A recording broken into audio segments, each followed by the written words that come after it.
We're giving away an iPad 2 finally from Xenos. That and more on This Week in Cloud Computing.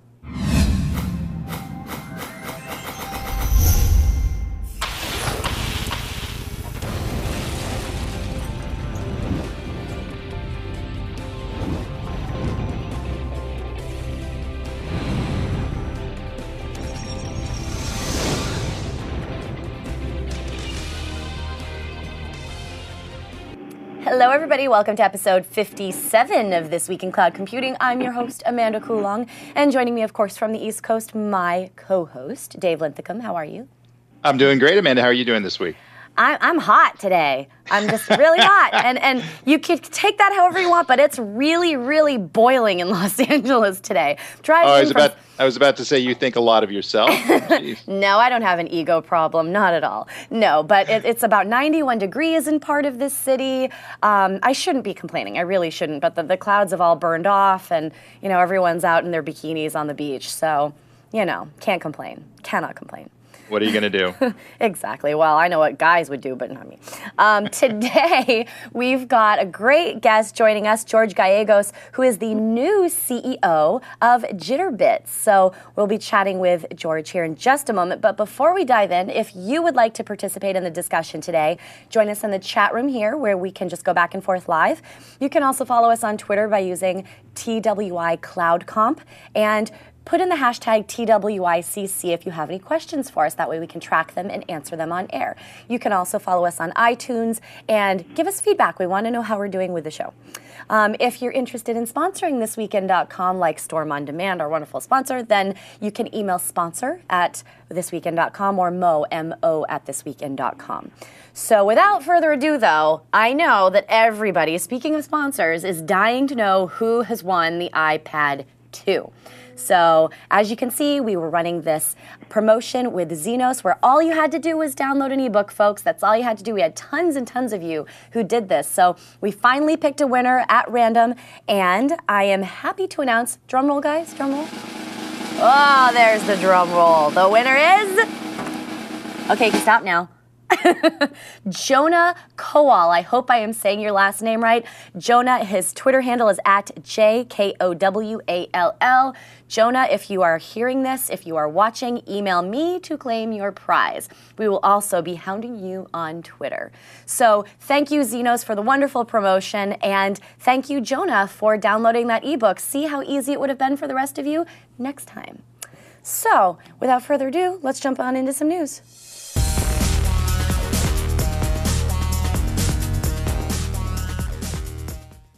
All right, let's start off with Sony because everybody's been talking about it. This huge flub up of a security breach. I mean, this has gone out of control. In a letter to the House of Representatives on Wednesday, Sony said that a file named Anonymous, creating the words "We Are Legion," was left behind by the intruders who gained access to Sony Online Entertainment. So, for those of you who may not know, "We Are Legion" is a tagline that is used by Anonymous. I'll let you jump into this in a second too, Dave. But this is really, really horrible, folks. The intruders in the breach compromised information on 24.6 million users, as well as 20,000 credit card and bank account numbers. This is just crazy. So before I toss this over to you, Dave, I wanted to share a statement that was sent to me from Phil Lieberman of Lieberman Software, who's previously been on This Weekend. He said, and this is pretty strong here, folks. He says this is rarely a consequence to the executives responsible for underinvesting in security, as well as no consequence to the auditors responsible for providing an accurate assessment of the risks companies are taking by not investing in security. I would love to know the name of the auditors responsible for the shoddy IT security audit of Sony, as well as the names of the CFO and CIO of Sony that was responsible for these decisions of underinvesting in security. Even better would be to see the CEO and the board toss them out of Sony publicly for not investing in security. That outcome would be justice to the stockholders and customers of Sony. Sony should also publicly fire their IT auditors for doing such a poor job. Fundamentally, there is a financial consequence for Sony, but nothing near what the consequences are for their customers. Ouch! Phil Lieberman, I'm proud of you for being so, well, having a point, which it's nice to see. But so the question here is, will Sony be able to recover from their breach? And do you agree with Phil's comments here, Dave? Yeah, I couldn't have said it better myself. I mean, the reality is these guys had shoddy security. It wasn't audited. The mechanisms weren't in place. They didn't have the policies in place. It just wasn't thought through, and then the hackers took advantage of that. So I noticed that Sony came out this week that we're going to have a CSO now. We'll think, okay, thanks. The place is on fire. We're going to throw a bucket of water on it. But this is going to hurt Sony for a long time because people aren't going to trust them with their credit card information. I certainly wouldn't go to Sony and basically sign up with their network. And they were preparing to get into the cloud space and into the retail space in a big way. They were going to launch a music sharing site that works with their PlayStation. They were having great success with the PlayStation Network. Everybody seemed to like it. And suddenly they hit this wall. And this is going to be one of those public relations nightmares that aren't going to go away anytime soon. And I think heads should roll. These people are responsible for doing this shoddy work around security. They got to go. And were I working in the company and I was in this kind of a mess and I allowed this to happen, it's time to fall on your sword, make it happen. Well, maybe that's probably not a good thing because Sony's a Japanese company. Not literally fall on your sword, but go find another job. We're using colloquialisms. Okay, there we go, absolutely. Dave. Let's pull in George for part of this discussion. George Gallegos, who's the new CEO of Jitterbit. What are your thoughts on this, George? Do you think that these guys got to go? I think I'm a little bit more forgiving than Dave. Sorry, Dave, but truthfully, I don't know enough about the C-levels and their participation in, the level of the security. I think it's an unfortunate event, clearly, because, users do have to understand the risks, and I know there's a setback now. I think everyone understands there are some reliability issues and there's security issues, and everyone has to understand their own Bill of Rights and contingency plans. And I can't say whether or not the sea level should be gone, but I agree that it's a setback, and they have to regroup and fix. Well, shy of kicking some sea levels out the door, what responsibility does Sony have then, to its customers and to the public in general in terms of rebuilding that trust again, and should somebody's hand be slapped in some way? Dave, do you have some additional thoughts on this?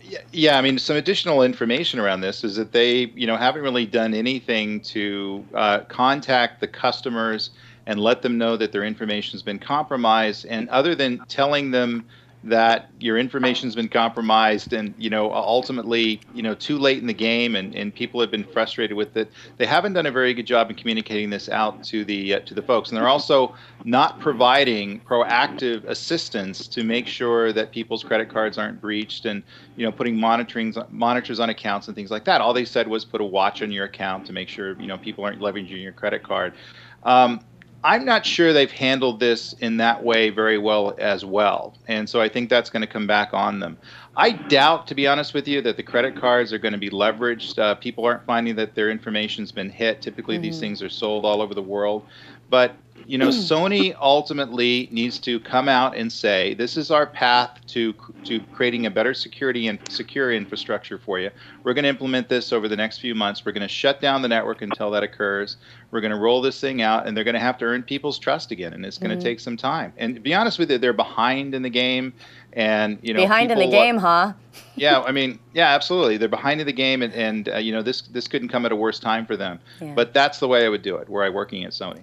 That's a good point, though. So it's not just the issue of the security breach itself, but it was also a poor crisis communications plan, or rather a lack of a crisis communications plan. Right, and this seems to be an issue with cloud in general. I mean, Amazon did an awful job, during the outage and communicating out with their users, and ultimately it takes too long to get the information out there, and people have a responsibility to tell somebody, if I compromise your credit card, that you can contact the bank to make sure there's a watch put on the card that no other charges occurred. That didn't happen in the time that needed to happen, and basically, everybody, every 15-year-old kid who borrowed their mom's credit card to get on the network, moms aren't happy. Compromised.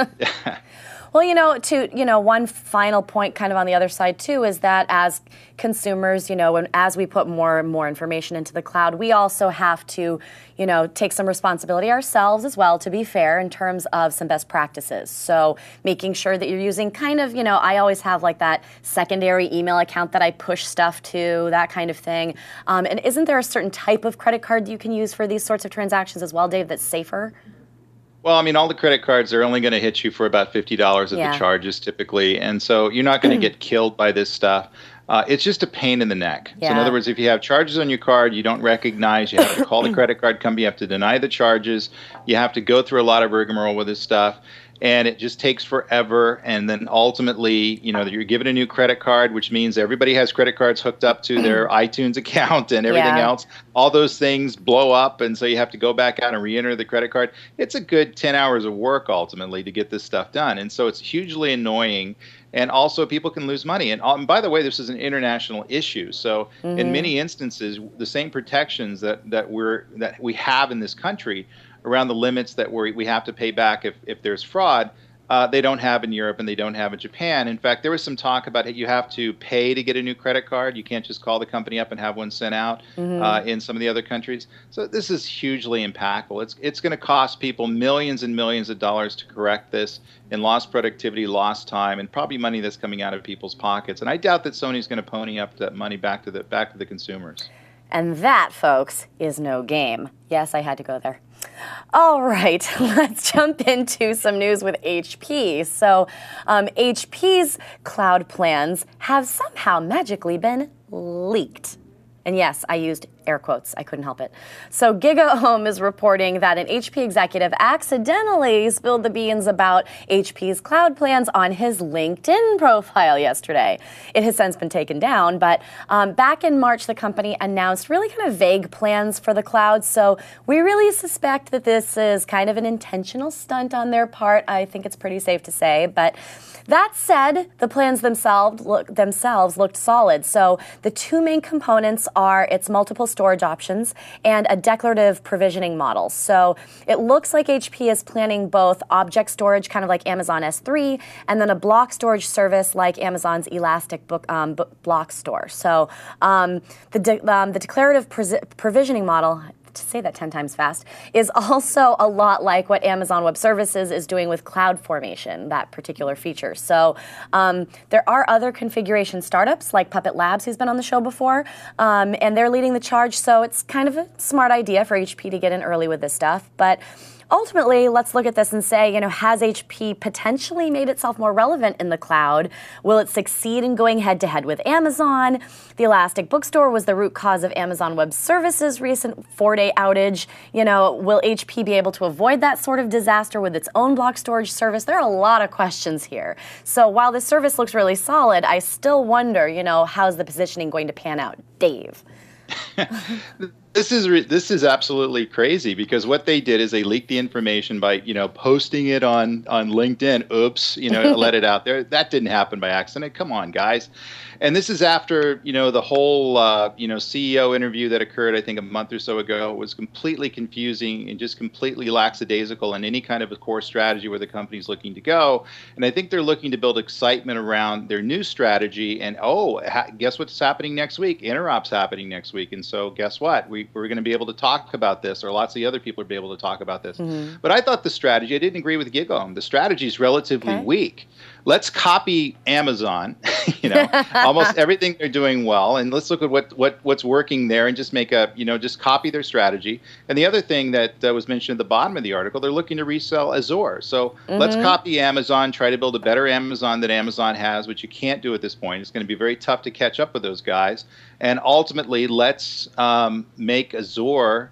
Let's resell Azure. So I think it's an absolutely anorexic strategy. I think the way they rolled this out is a bit disingenuous, and I'm not holding a lot of hope out for HP's success in the cloud after this kind of stuff. Maybe they'll pull it out, but their ability to get the message out has been absolutely crazy.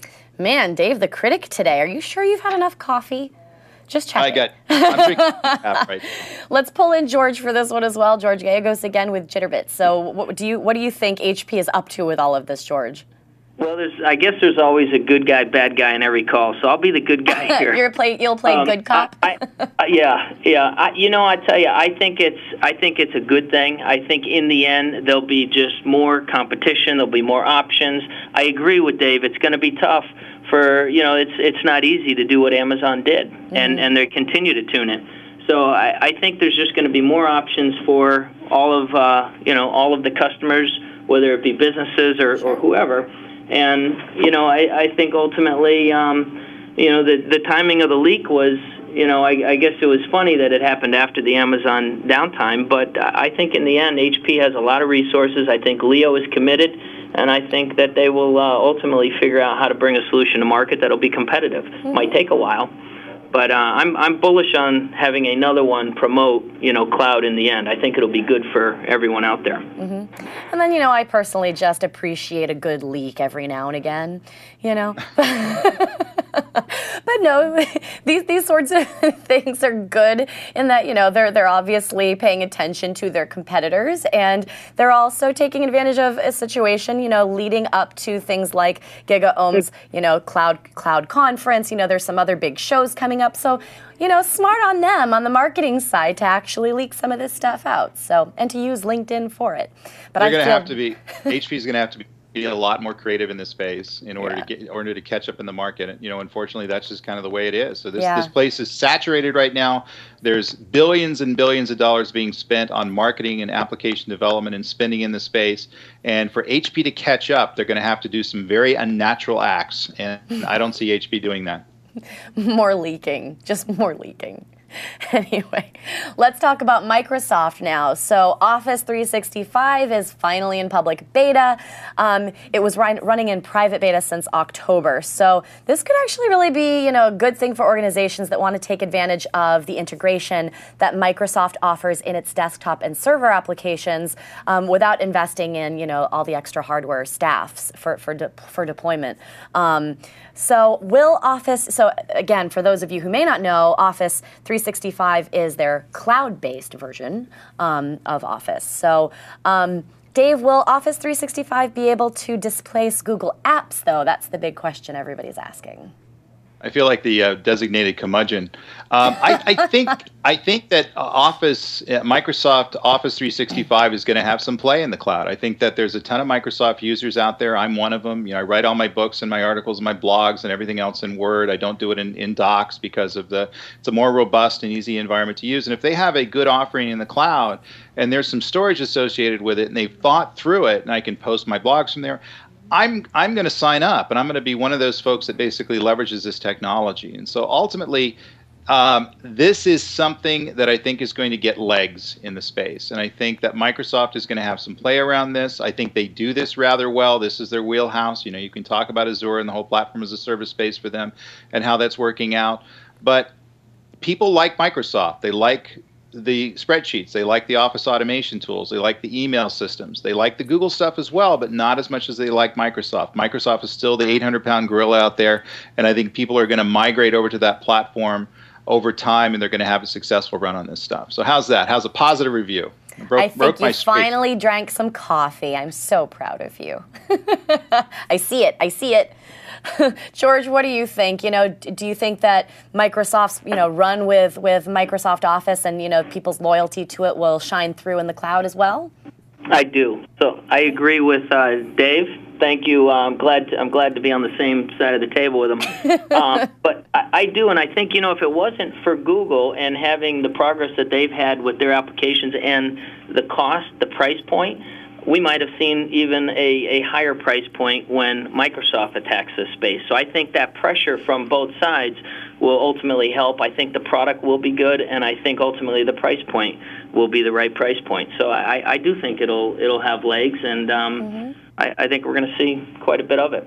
Yeah. Well, as you guys can see on camera, I obviously have an Apple, but I do use Microsoft Office as well. So I'll test it out, I'll play with it, and maybe we'll even have a review on This Week in Cloud Computing. So let's jump on to Red Hat. They're doing a database for cloud computing platforms. So Red Hat is again expanding its set of cloud capabilities, but this time it's by announcing the JBoss Enterprise Data Grid. Dave, do you want to jump in on this one? It's considering the number of database options that are already in the cloud, is Red Hat really going to have any uptake with this? Yeah, I think that, ultimately the enterprise data grid, is going to be able to extend the scalability of systems, basically using a database that's going to be in memory versus things that are I/O bound or bound to a physical disk. And so, not to get overly geeky about this, but they're basically creating a high-end, high transactional, high-speed database with probably some pretty good scalability, considering they're able to provide it. I think that the database market in the cloud is fairly fragmented at this particular time. Okay, Oracle seems to be what people are gravitating to, but there is the RDS system, there's some Hadoop instances, and there's lots of different ways that you can do data in the cloud. And if they're able to provide this thing at a good price point, and being Red Hat, they should be able to provide it at a good price point, I think lots of people are going to be interested in it. I'm working on a lot of systems right now which you need high-end real-time, data analytics, high-end real-time data acquisition, and these sorts of things are kind of ripe for that. So I'm not I/O based anymore, very thin databases with lots of information flowing in fairly quickly. There's a need for that in the space, and I think they're going to have an uptake in the market. So it's a fragmented market. It's anybody's game currently going forward. Obviously, the Microsoft and Oracles are, kind of leading the way in the space from a infrastructure point of view, but Red Hat's got a shot. Well, George, I know you probably have some thoughts on this one, too. What do you think? Well, fewer thoughts on this topic, unfortunately. Okay. But I think it's good. I think it's good for. I think it'll find its place, and I think their focus on open standards will make it will make it usable and for the masses. So I believe it'll be a good thing. Yeah, here we go with the open standards again. I swear we should do an entire episode just on open standards, interoperability, and all that fun stuff. But that's another episode. Fortune 1000 firms are shunning public cloud storage. So fewer than 10% of enterprise-class corporations are considering the public cloud as a place to store even, their lowest tier of data for archival purposes. So this is a new survey that was put together by of 247 Fortune 1000 corporations by the InfoPro, just so you have that resource. It also revealed that automated data tiering is exploding as one of the top storage initiatives, leading to the fast uptake in the use of solid-state drive technology. So what's the fear really around the use of public cloud storage, Dave? It's not as much fear as it is just kind of a harumphing of this stuff. Harumphing? I go out and harump. I go out and speak in corporate circles. Do a lot of presentations, and I talk about the growth of cloud storage and the reason why we want to leverage aspects in the cloud. And you get this kind of like, we don't want to do it.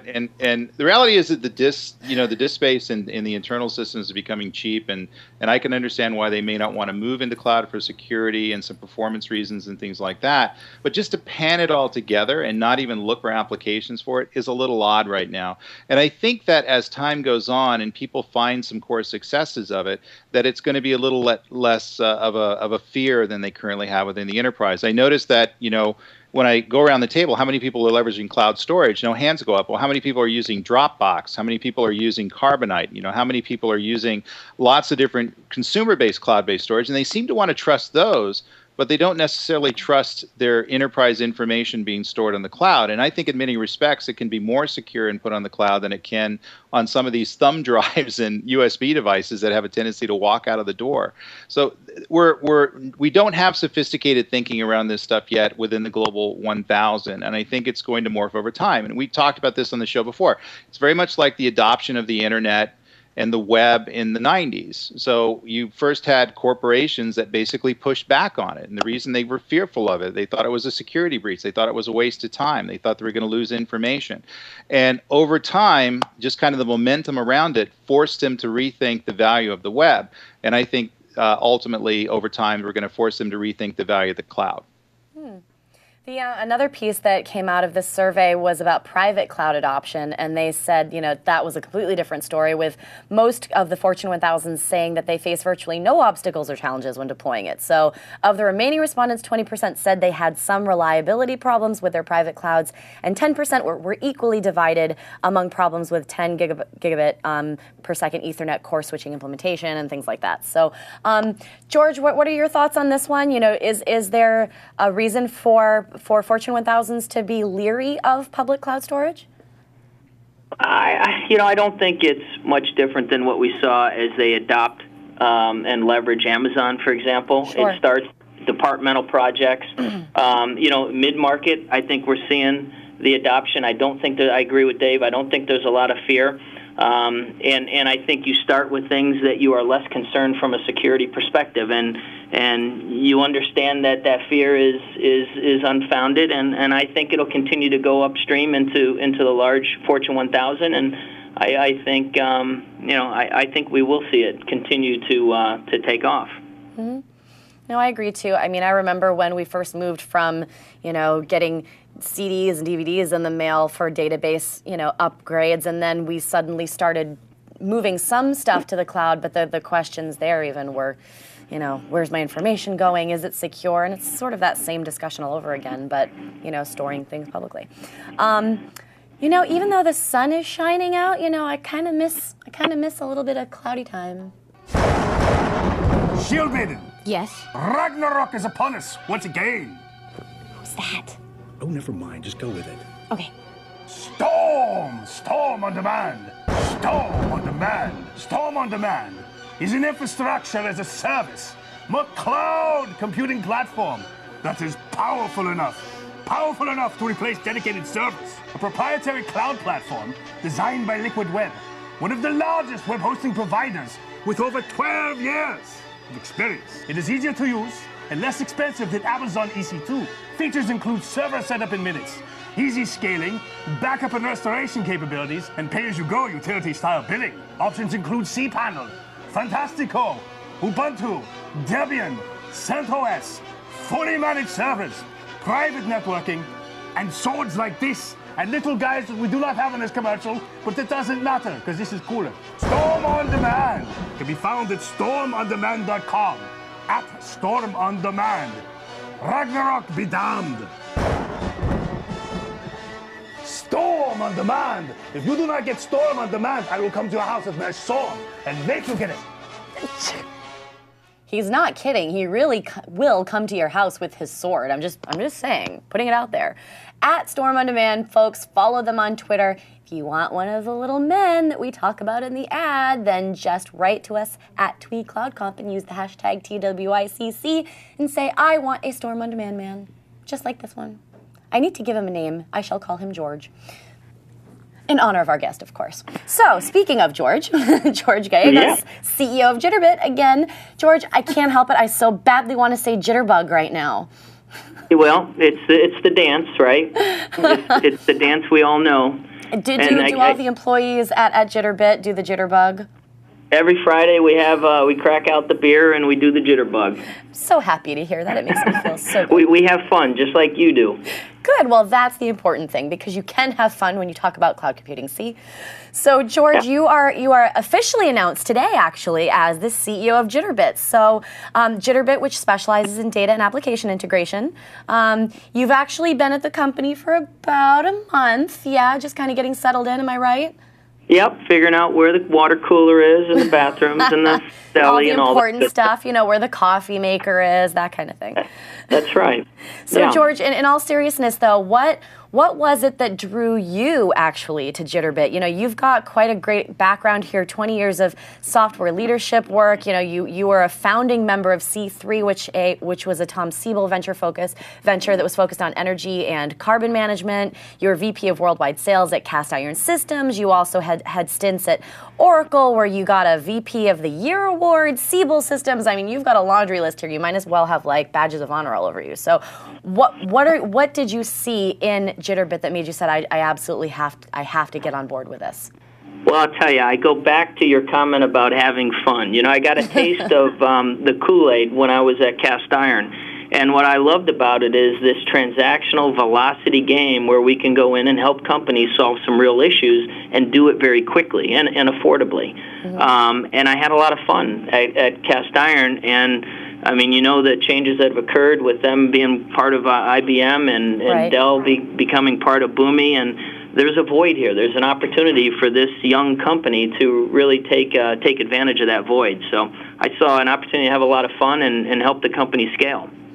Yeah, I was going to say that because it seems to be quite a difference from the names that you've supported before. So kind of getting, you know, that early entrepreneur kind of startup bug in a sense, huh?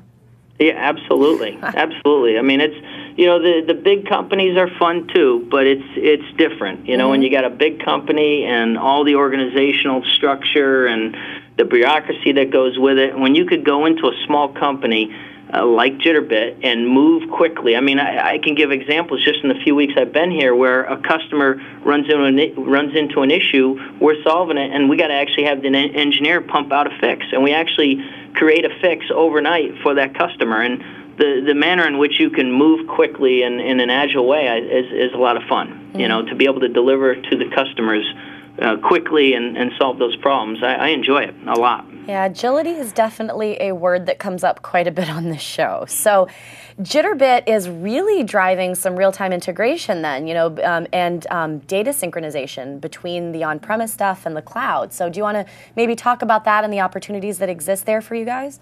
Yeah, it's interesting. I mean, we see it all, and we see all different types of integration, whether it's a company moving from a legacy CRM system to a new CRM system, and it might be in the cloud, and they just want to migrate all their data from the old one, 4 million records, and push it over, or they want to synchronize those two systems so they run in parallel, or they're trying to enable a quote-to-cash process between the CRM system and the back-office ERP system. And some might be in the cloud. The CRM might be Salesforce.com in the cloud, and the back office is SAP running in their own data center. And they need to have all that data moving around in real time, near real time, perhaps. And we don't care where the data is, whether it's on premise, whether it's in the cloud, and we'll deliver our solution in multiple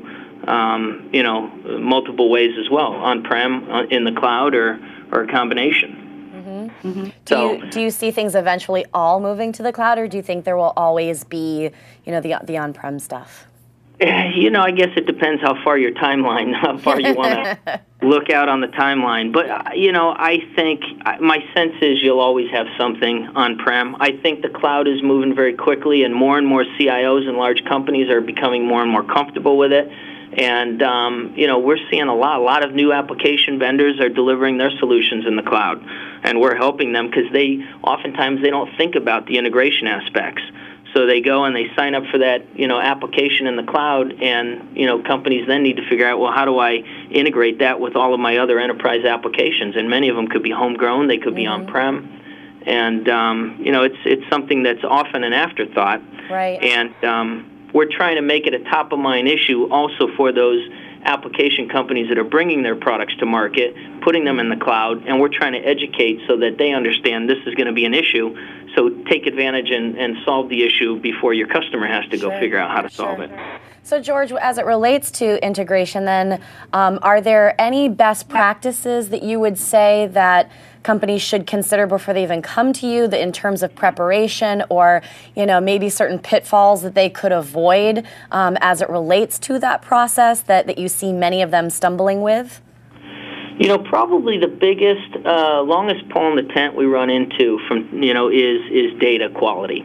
And so, yeah, there are some best practices when you get into data quality issues, and we end up, helping those customers who haven't thought about it think through the issues and solve the issues. Now, we can help make that task easier, but at the end of the day, there are still decisions. You've got, 40 different versions of, AT&T. How do you really want to represent that? Or you have, multiple, keyed records across these 7 different systems that you're trying to integrate. Yeah. How do we consolidate and have a unique customer record?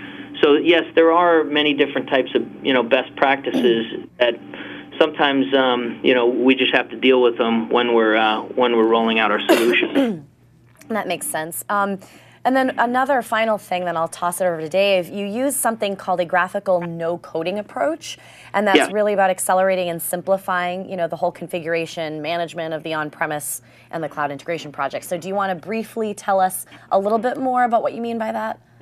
Well, I mean, it's as you would expect to, in a software solution, is to make it easy so that even a business analyst, a CRM administrator who goes out and buys, Dynamics CRM or Salesforce.com, they don't have all those technical that background. So they want to be able to get in and integrate their system to the other system without having to worry about what software language I have to use or any kind of code that I have to write. So we want this to be a drag and drop, drag the icons and be able to set up your integration processes in a graphical way without having to code it. Okay. And we use wizards and other things so that it just makes it easy, much like you do in Excel. You don't want to drop into some of the formula building tools to build the formulas you need in Excel. You use some of the wizards. That makes a lot of sense. All right, Dave, it's your turn. I'll toss this over to you for now. Yeah, first thing I want to let everybody know, I wrote this book, Enterprise Application Integration. Okay? Yay! That's right. And that was back when I was 15. Liar. Hey, well, one of the things actually, kudos to Jitterbit, because I actually do a lot of work in the integration space, from the AI days and things like that, and a lot of integration in the cloud. And I always heard about Jitterbit, but I always was looking at, kind of the low-hanging fruit, Cast Iron and, the IBM stuff and a few other folks in the space, and actually took a briefing from those guys a while ago, and I found the technology pretty cool, the approach that they're taking. So a couple of questions around the market. Let's just kind of focus on that. So how have you seen, being at Cast Iron and now moving into Jitterbit, how have you seen the integration space change, around the use of cloud? I mean, are the common patterns still there? Are the solutions getting much cheaper? Are we becoming a little bit more educated around cloud computing and the use of integration? And Dave, Amanda, I assume, is that question to me? Mm-hmm. Okay. I didn't want to jump in on any. No problem. So, a couple things. I mean, there's multiple things changing in terms of cloud. And if a company has adopted cloud wholeheartedly, we're deploying our cloud solution. If the apps are in the cloud, our integration solution's in the cloud. If they have on-premise applications, we find that we're using our on-prem solution. I think the biggest change that we're seeing, and coming from Cast Iron, is really due to the acquisition and the focus and the shift in focus that IBM takes Cast Iron. I think the changes that we're seeing come because of those changes and consolidation that's occurring in the marketplace. As it relates to just changes that take place with cloud apps, there are many more companies that we've come in contact with that are introducing their applications in the cloud, and they're trying to solve those integration problems.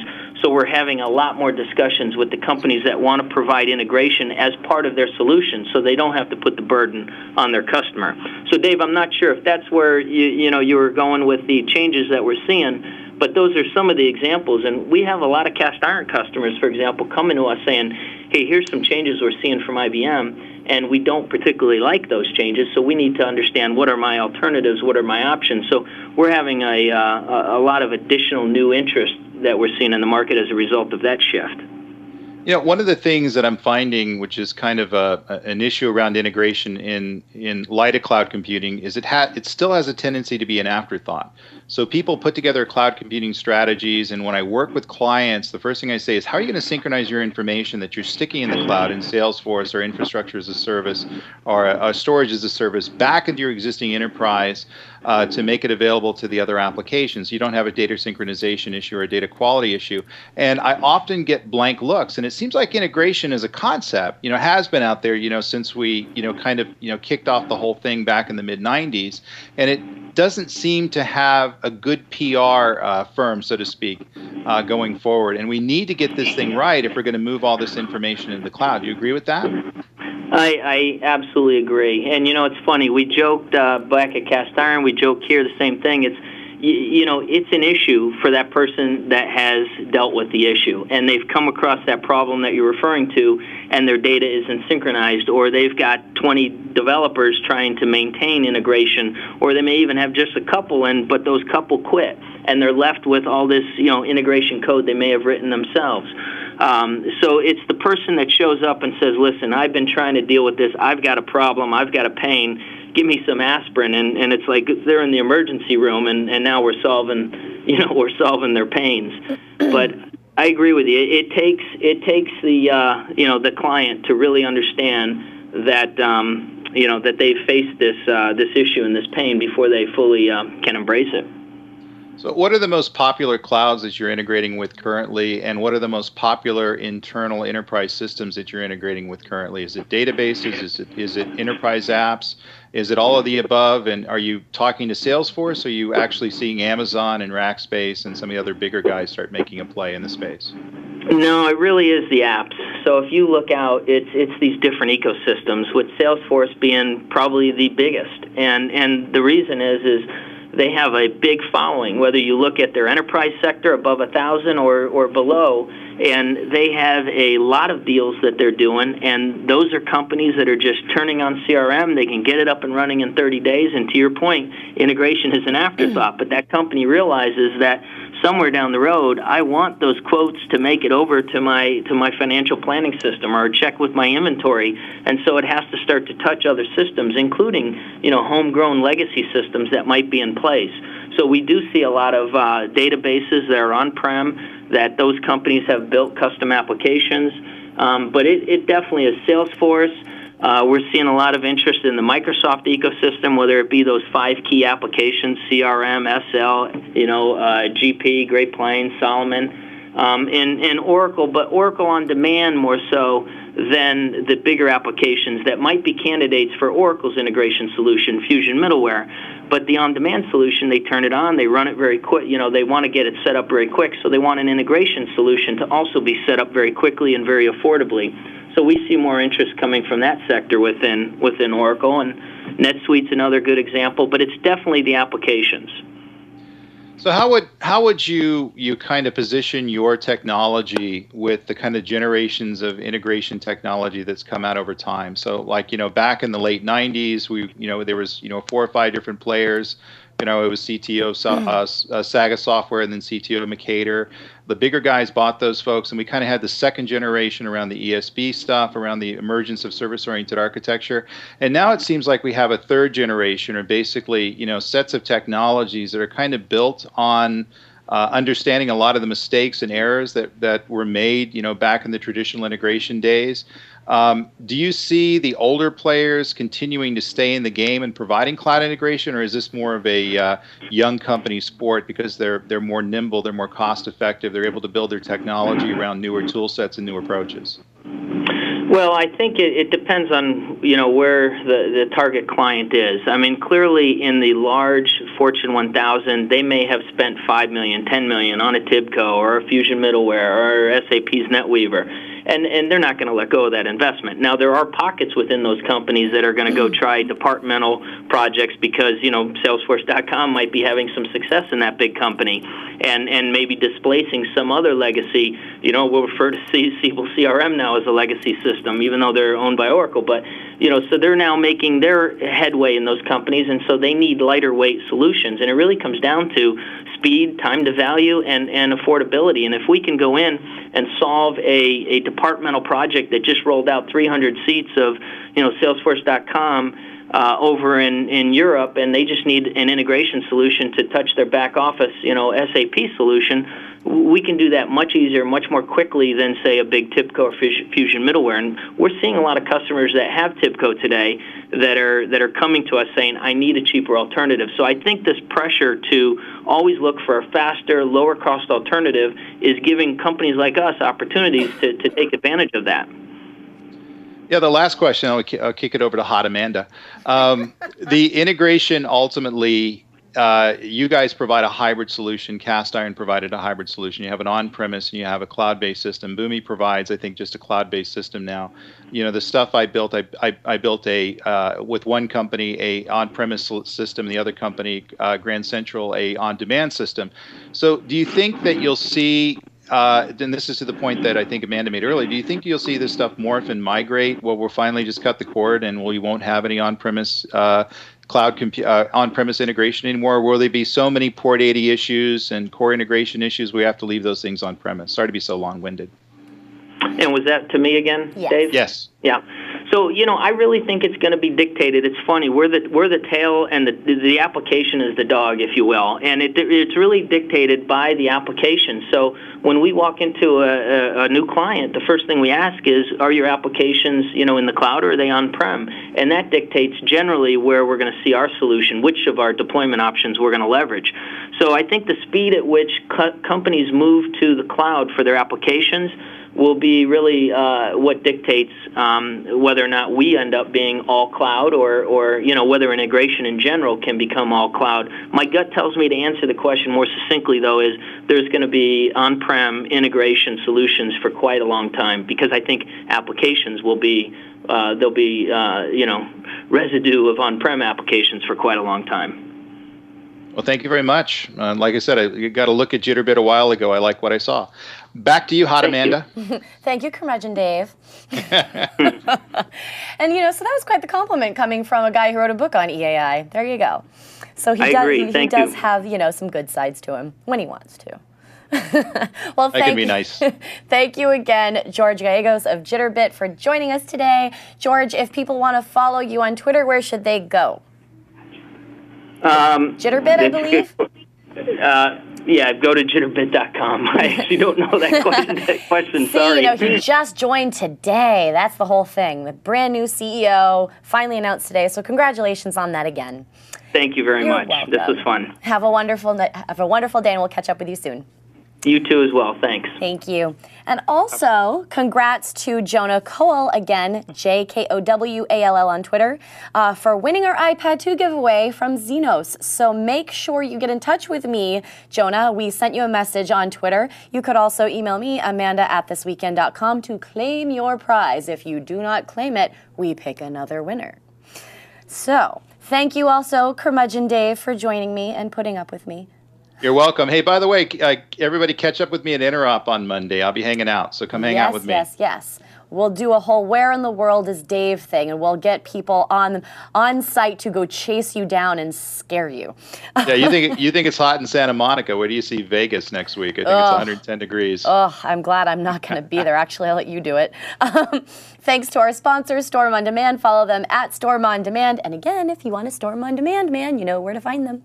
So if you would like to sponsor, send an email to sponsor@thisweekend.com. If you have ideas for this show, those come to yours truly, Amanda@thisweekend.com. So that's pretty much it for today. Got to wrap things up, so be sure to join us again next week. Same cloud time, same cloud channel. I'm your host, Amanda Coulong. Thank you for watching This Week in Cloud Computing.